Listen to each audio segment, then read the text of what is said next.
மதிய வேலை முதல் நிகழ்வாக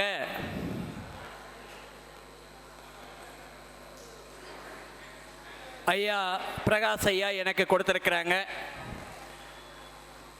இந்த செந்தூரான் ஜோதிட அறக்கட்டளை 11வது மாதாந்திர ஜோதிட கருத்தரங்கத்துக்கு இப்படி ஒரு வாய்ப்பை நல்கிய மதிப்புக்கும் மரியாதைக்குரிய பிரகாஷ் ஐயா அவர்களுக்கு மனமார்ந்த நன்றியும் வாழ்த்துக்களையும் தெரிவித்துக்கொண்டு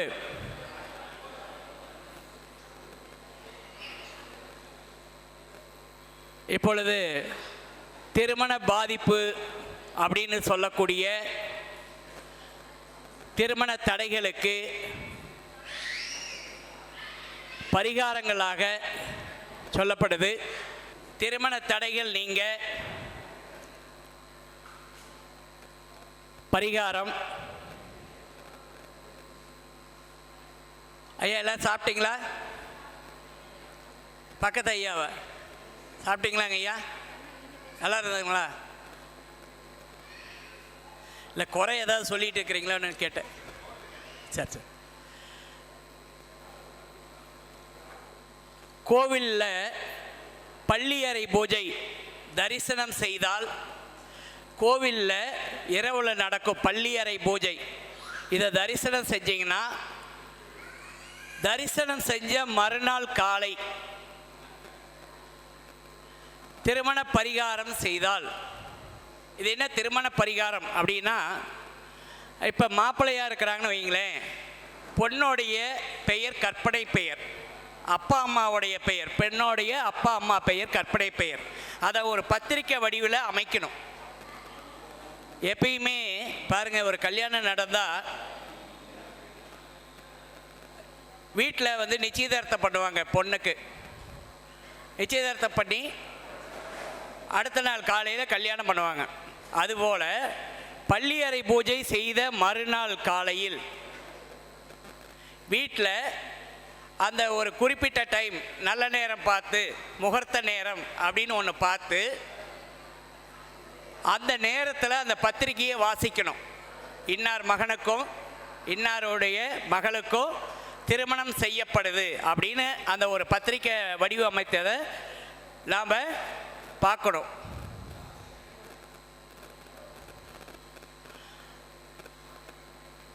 பார்த்து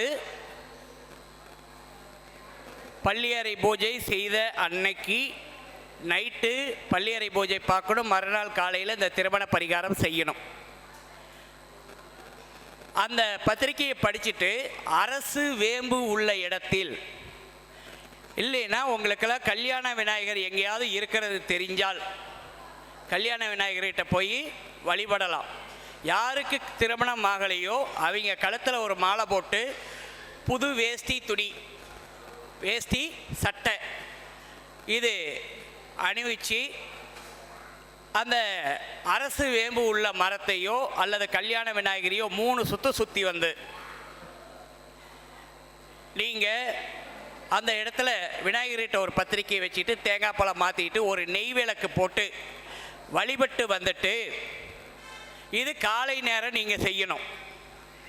மதிய நேரத்துக்கு மேலே, மதிய நேரத்துக்கு மேலே இறங்கு பொழுது அப்படின்னு சொல்லக்கூடிய நேரத்தில் அதே பத்திரிக்கை தான் இன்னொரு பிரிண்ட் எடுத்துக்கலாம். எடுத்து அதை ஆத்தங்கரையோரத்தில் உள்ள விநாயகர்கிட்ட ஒரு கற்பூரை வச்சு சாமி கும்பிட்டு, கிழக்க பார்த்த மாதிரி, யாருக்கு திருமணம் ஆகலையோ அவங்கள கிழக்க பார்த்த மாதிரி நிற்க வச்சு, அவங்களுடைய தாயார் இல்லைன்னா அம்மா வயசில் உள்ளவங்களை கூட்டிகிட்டு போய்க்கலாம். அப்பா செய்யலாமா? செய்யக்கூடாது. மாமா உறவு தான் செய்யணும். அப்போ மாமா உறவு கூட்டிக்கலாம். இல்லைன்னா அம்மா வயசில் உள்ளவங்களை கூட்டிகிட்டு போய் அந்த பத்திரிக்கையை மடித்து 4ஆக மடித்து, இந்த பக்கம் 3 சுற்று, இந்த பக்கம் 3 சுற்று சுற்றி, தூள் தூளாக கிழிச்சி பையனுடைய கையில் கொடுத்து, கல்யாணம் ஆகாதவங்க கையில் கொடுத்து, அப்படியே தண்ணிக்குள்ளே கூட்டிகிட்டு போயிட்டு அப்படியே 3 முழுகிறது தான். இதை செஞ்சால் நீங்கள் ஒரு ஆத்தங்கரையில், அதாவது ஒரு ஒரு பிராமணரை வச்சு செய்யக்கூடிய அளவு ஒரு லட்ச ரூபாய் 50,000 ரூபாய் இப்படின்னு சொல்லி கேட்பாங்க. அந்த பரிகாரம் இந்த பரிகாரத்தில் நீங்குதலாகும். அப்போ இது வேறு செஞ்சு பாருங்க, கட்டாயம் திருமண தடைகள் இருந்தால் நீங்கும். அதேமாரி பெண்ணுக்கு பார்வதி சுயவர ஹோமம் செய்தால், பார்வதி சுயவர ஹோமம் செய்தால் உடனடி திருமணம். இப்போ ஒரு பூஜை அப்படின்னு செஞ்சால் 25,000 ரூபாய் ஆகும் அந்த ஹோமத்துக்கு. அதனால தான் நாங்கள் என்ன பண்ணியிருக்கிறோம் அப்படின்னா, குரு பெயர்ச்சி யாக விழா அப்படின்னு ஒவ்வொரு வருஷமும் வைக்கிறோம். அந்த குரு பெயர்ச்சி யாக விழா வரக்கூடிய ஜூன் மாதம் 1ஆம் தேதி நாடார் திருமண மண்டபத்தில், இங்கேருந்து ஒரு 100 மீட்டர் அளவில் திருமண மண்டபம் ஏசி ஹால் இருக்குது, அதில் நாங்கள் செய்கிறோம். அது வந்து யார் வேணாலும் திருமணம் ஆகாதவங்க கூட்டிகிட்டு வந்து ஒரு பெண்ணு மாப்பிள்ளை இப்படி இருக்கிறவங்கள உட்கார வச்சு நீங்கள் அந்த ஹோமம் செஞ்சுக்கலாம்.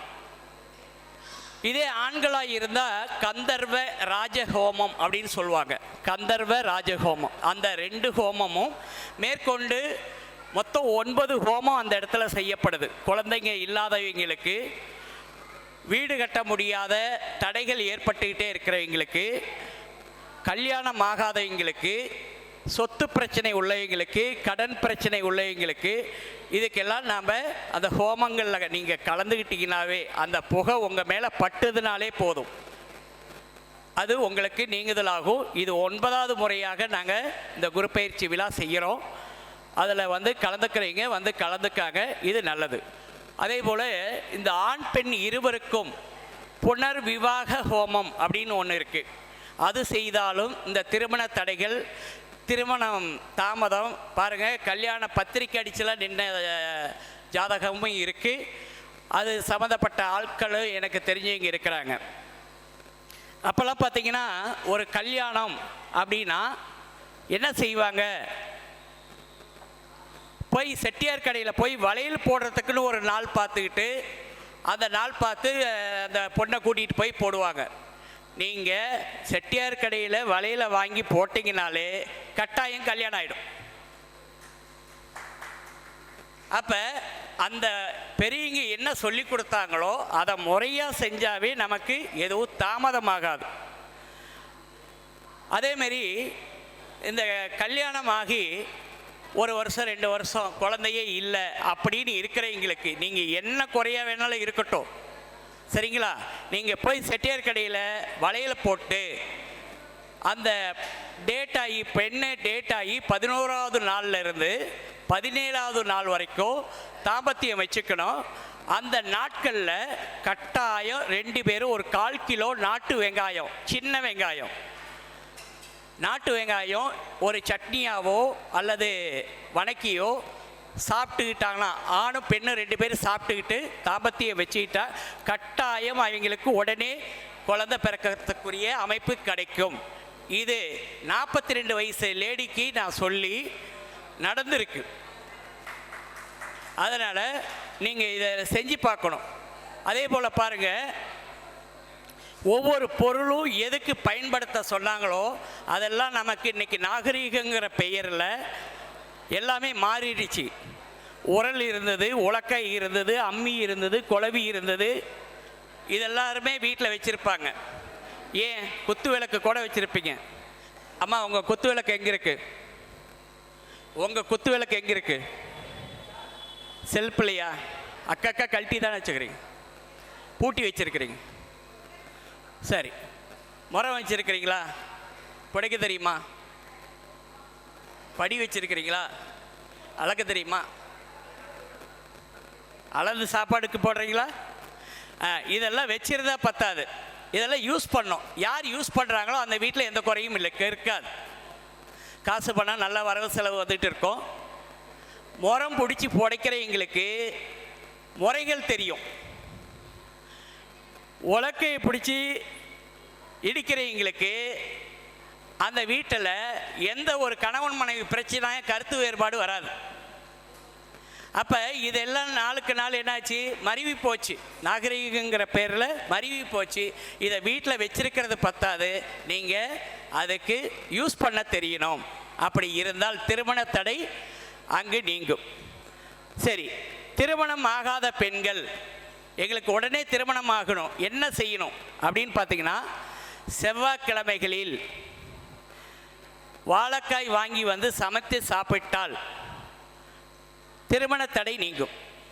செவ்வாய்க்கிழமையில் வாழைக்காய் வாங்கிட்டு வந்து சமைச்சு சாப்பிட்டிங்கன்னா அவங்க வாழையடி வாழையாக வாழ்வார்கள். அதனால் கட்டாயம் இதை செஞ்சு பாருங்கள். நடக்கலைன்னா ஏன்னு கேளுங்க, போகும்போது என் நம்பர் கொடுத்துட்டு போகிறேன். சரி, உறவில் ஒரு பொண்ணு இருக்குது, கொடுக்க மாட்டேங்கிறாங்க, என்ன செய்யலாம் சார்? அந்த பொண்ணே தான் எனக்கு வேணும் அப்படின்னு கேட்குறாங்க. எனக்கு கொஞ்சம் படிப்பு கம்மி, பொண்ணுக்கு படிப்பு அதிகம் அப்படிலாம் இருக்கிறது, நமக்கே வரணும் அப்படின்னால் வெள்ளி தாயத்தில் கருங்காலி குச்சி போட்டு அடைச்சி இடுப்பில் கட்டிக்கிட்டா போதும், உறவுல பொண்ணு கிடைச்சிடும். சரி, திருமண தடை உள்ள ஆண் பெண் இருபாலரும் ஃபஸ்ட்டு பார்த்தீங்கன்னா, இந்த திருமண நிகழ்ச்சிக்கு போனால் எங்கே சாப்பாடு போடுறாங்க, வேறு எங்கே எல்லாம் கலர் கலராக உக்காந்துருக்கிறாங்க, இப்படி மட்டும் பார்க்கக்கூடாது. கல்யாணத்தில் அந்த முகூர்த்த நேரத்தில் என்ன சடங்குகள் செய்கிறாங்க, என்ன சடங்குகள் செய்கிறாங்க அதை பார்க்கணும். என்ன செஞ்சு எப்படி சம்மந்தம் கலக்கிறாங்க, அந்த பொண்ணும் மாப்பிள்ளைக்கும் பாருங்கள் இந்த இது கட்டுவாங்க, கங்கணம் கட்டுவாங்க. அந்த கங்கணத்தை வாங்கிட்டு வந்து நீங்கள் யார் வீட்டில் கல்யாணமாகாத ஆணோ பெண்ணோ இருக்கிறாங்களோ அவங்க பூஜை அறையில் வச்சு வணங்கி வந்து ஒரு நாள் கட்டிக்கிட்டால் போதும். ஒரு நாள் கட்டி ஒரு 1/4 மணி நேரம் நல்ல நேரத்தில் கட்டி அவுத்து வச்சுட்டா போதும். உங்களுக்கு பொண்ணு கிடைக்கலன்னா பொண்ணு கிடைச்சிரும், மாப்பிள்ளை கிடைக்கலன்னா மாப்பிள்ளை கிடைச்சிரும். உடனடியாக இந்த காரியம் 90 நாளைக்குள்ளே நடக்கும். சரி, அப்போ அதே போல் அந்த திருமண ஹோமகுண்டம் இருக்கு இல்லைங்களா, அதில் தான் நம்ம பிராத்த கர்மா தீரும் அப்படின்னு சொல்லுவாங்க. அதாவது முன்னோர்கள் செஞ்சுட்டு போன கர்மா, விட்டுட்டு போன கர்மா நாம் கல்யாணத்தன்னைக்கு சுற்றும் போது அந்த கர்மா தீரும் அப்படின்னு சொல்லுவாங்க. அப்போ அந்த மணவரை சுற்றும் போது அவங்க சுற்றிட்டு மாப்பிள்ளை பொண்ணு போயிட்டோம், அதுக்கப்புறம் நீங்கள் போய் ஒரு 3 சுற்று சுற்றிட்டு வந்துருங்க. கட்டாயம் உங்களுக்கு அந்த திருமண சடங்கு உங்களுக்கு உடனே கைகூடி வரும். அப்போ அதை செய்யலாம். சார், இன்றைக்கெல்லாம் எல்லாருமே கோயிலில் தானே தாலி கட்டுறாங்க, இதெல்லாம் வைக்கிறதே இல்லையே, சாமிக்கு முன்னாடி நிற்க வச்சு கட்டி சொல்லிடுறாங்க, நாங்கள் எங்கே போய் சுத்த முடியும் அப்படின்னு கேட்குறீங்க. கும்பாபிஷேகத்தில் ஹோமகுண்டங்கள் போட்டிருப்பாங்க, யாகசாலை 9 குண்டம் போட்டிருப்பாங்க. அதை 9ஐயும் 3 டைம் சுற்றிடுங்க. உங்களுக்கு அந்த கர்மா நீங்கி உங்களுக்கு கல்யாணம் அமைப்பு கொடுத்துரும். அதேமாரி கோவில்களில் நடக்கக்கூடிய தெய்வீக திருமண கோலங்களை பார்க்கணும். பகவானுக்கு நடக்கக்கூடிய திருமண கோலத்தை பார்த்தால் அவங்களுக்கு திருமணம் தாமதம் ஆகாது, திருமண தடை நீங்கி அவங்களுக்கு உடனே திருமணமாகக்கூடிய யோகத்தை கொடுத்துரும். சரி, இதே போல் பார்த்தீங்கன்னா, முதல்ல கங்கணம் வாங்கி கட்ட சொன்னோம். அடுத்தது என்ன சொல்ல போகிறோம் அப்படின்னா, பொதுவாக யாருக்காவது திருமணம் லேட்டு, குழந்தைங்க கிடைக்கல அப்படின்னு இருக்கிறீங்க, இது ரொம்ப பெரிய விஷயமாக சொல்லிகிட்டு இருந்த ஒரு காலகட்டம். யாருக்கும் இதை யூஸ் பண்ணுறதுக்கு கொஞ்சம் மன உறுத்தல் தரும். எப்படி அப்படின்னா, யாருக்கு குழந்தை இல்லாத இருக்கோ, யாருக்கு திருமணம் ஆகலையோ அவங்க பெட்ரூமை இந்த மிதுன ராசி, மிதுன லக்கணம் இவங்க சம்மந்தப்பட்டவங்க, அதாவது தம்பதிகளாக போய் அந்த பெட்ரூமை யூஸ் பண்ணிக்கணும். புரியுன்னு நினைக்கிறேன், சரிங்களா? அப்படி செஞ்சால் நல்லது. சரி, அதெல்லாம் செய்ய முடியுமா, இதெல்லாம் பேச முடியுமா, வெளிப்படையாக பேச முடியுமா அப்படின்னு கேட்டால் பேச முடியாது தான். என்ன செய்யலாம் அப்படின்னா, மிதுன ராசியோ மிதுன லக்கணத்தையோ கூட்டிகிட்டு நீங்கள் தம்பதியாக உட்கார வச்சு சாப்பாடு போட்டு அனுப்பிச்சுட்ருங்க வயிறார. போட்டு விட்டா கட்டாயம் உங்களுக்கு தம்பதி ஆகலைன்னா தம்பதி ஆகக்கூடிய யோகத்தை தரும், கல்யாணம் ஆகலைன்னா கல்யாணம் ஆகக்கூடிய யோகத்தை தரும், குழந்தை இல்லைனாலும் குழந்தை கிடைக்கும். ஏன் மிதுனத்துக்கு மட்டும் அப்படி? அதோடைய உருவங்கள் என்ன? ஆண் பெண் இரட்டையர் 2 பேரும் ஒரு கை கோர்த்துக்குவாங்க. ஒருத்தர் ஆணுடைய கை பெண்ணுடைய இடுப்பில் இருக்குன்னு சொல்லுவாங்க. அது செஞ்சு பார்த்தால் கட்டாயம், அதாவது விருந்து கொடுத்தாலே, புதுமண தம்பதியரை கூட்டிகிட்டு வந்து நீங்கள் விருது கொடுத்தாலே புத்திரபாக்கியம் கிடைக்கும். திருமணம் ஆகாதவங்களுக்கு திருமணம் கைகூடி வரும். சரி, இப்போ எல்லாருமே பார்த்தாங்கன்னா இன்னைக்கு மொய் வாங்குறாங்க, மொய் வைப்பாங்க. யார் மொய் வாங்கக்கூடாது, யார் மொய் வாங்கக்கூடாது அப்படின்னா, ஒரு ஜாதகத்தில் 7ஆம் பாவகாதிபதியும் 7வது கட்டமும் சரியில்லை என்றால் அவர்கள் மொய் வாங்கினால் சிறப்பில்லை. 7ஆம் அதிபதி 7ஆம் வீட்டில் பாவகிரகங்கள் இப்படிலாம் இருக்கிறவங்களுக்கு 7ஆம் இடம் கெட்டு போச்சு சார் அப்படின்னு இருக்கிறவங்க இந்த மொய் விருந்து வாங்கக்கூடாது, மொய் வாங்கக்கூடாது. அதுவே பரிகாரம் அவங்களுக்கு. சரி, 7ஆம் பாவகத்தில் ராகுவோ கேதுவோ இருந்தால் சொந்த வீட்டில் யாரும் திருமணம் செய்யக்கூடாது, வீட்டில் திருமணம் செய்யக்கூடாது. திருமணம் செய்தால் அவங்களுக்கு பிரிவினையை உருவாக்கும்.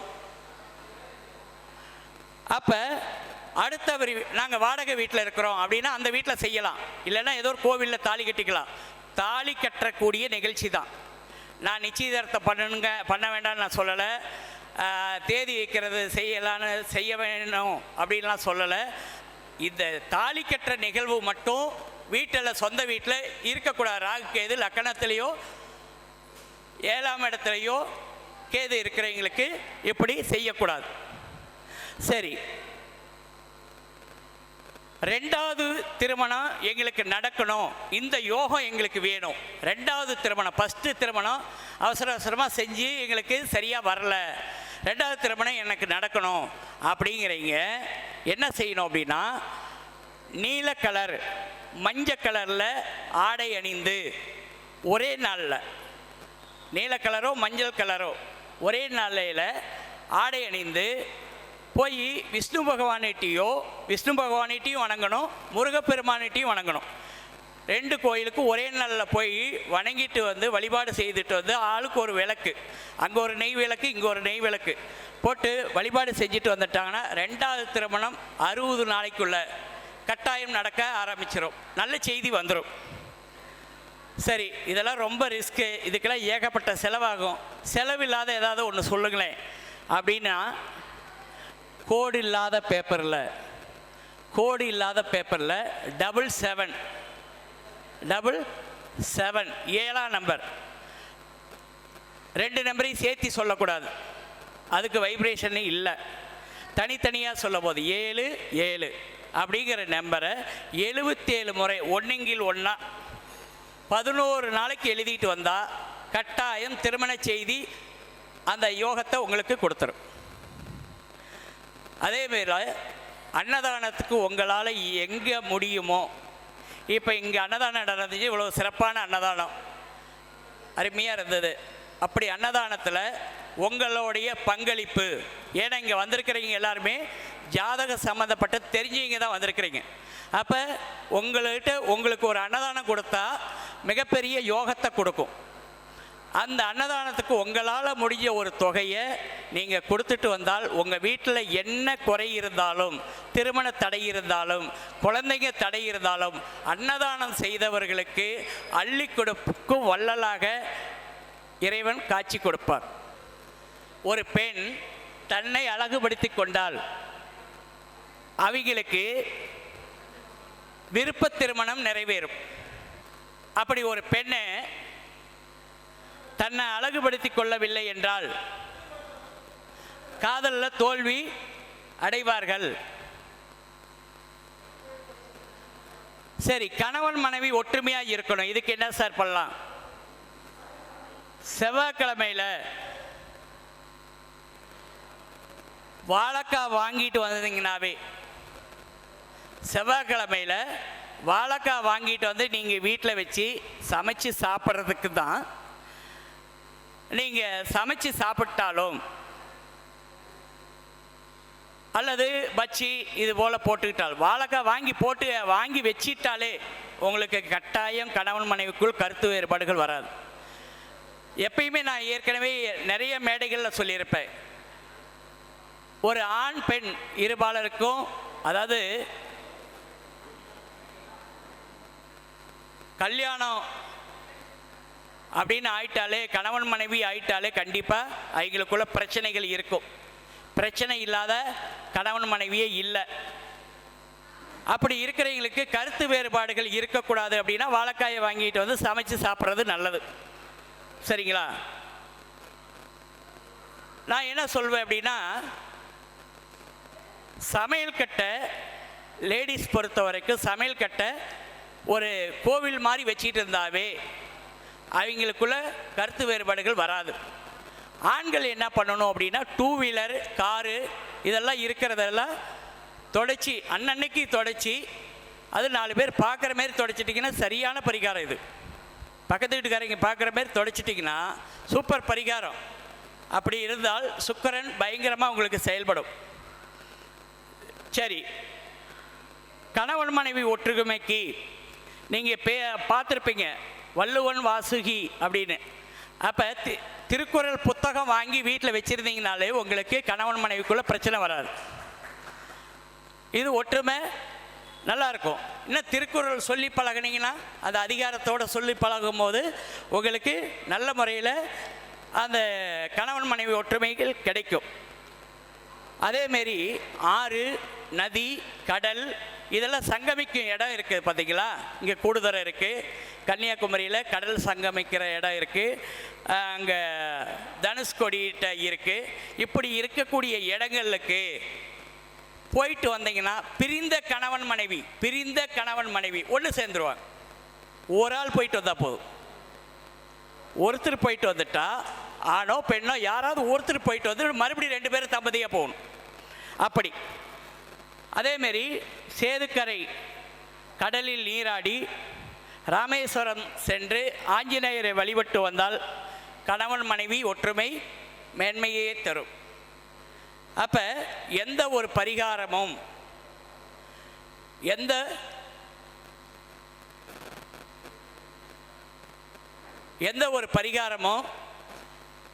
நாம் சொல்லக்கூடியதிலையும், நம்ம ஜோதிடம் என்பதே நம்பிக்கை மட்டுமே. நாம் தாய் தந்தையரை எப்படி நம்புகிறோமோ அதே போல தான் ஜோதிடமும். ஜோதிடம் என்பது மிகப்பெரிய பொக்கிஷம். ஏதோ சொல்கிறாங்க, ஏதோ பேசுகிறாங்க, ஏதோ வந்துட்டு போகிறாங்க, எல்லாரோட நாங்களும் வந்தோம் பார்த்தோம் அப்படின்னா ஏதோ ஒரு நாளைக்கு ஒரு விஷயத்தையாவது கற்றுக்கணும். நாம் அப்படின்னு கற்றுக்கிட்டு வந்தாவே நிறைய பேரை நாம் வாழ வைக்க முடியும்.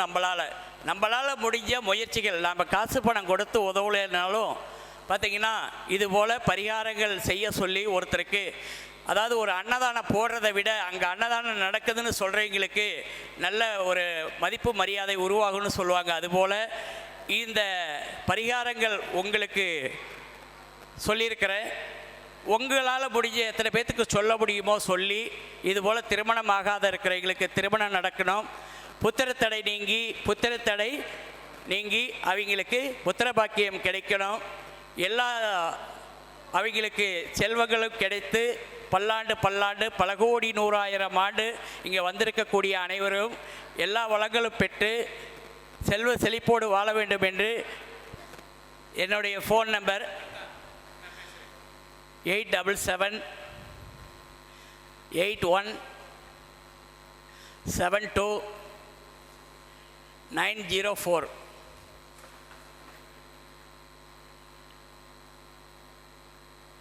மறுபடியும் சொல்கிறேன், 877172 நன்றி, வணக்கம். சிறப்பாக பேசிய ராஜா சங்கர் ஐயாவுக்கு பொன்னாடை போர்த்தி சிறப்பிக்கிறோம்.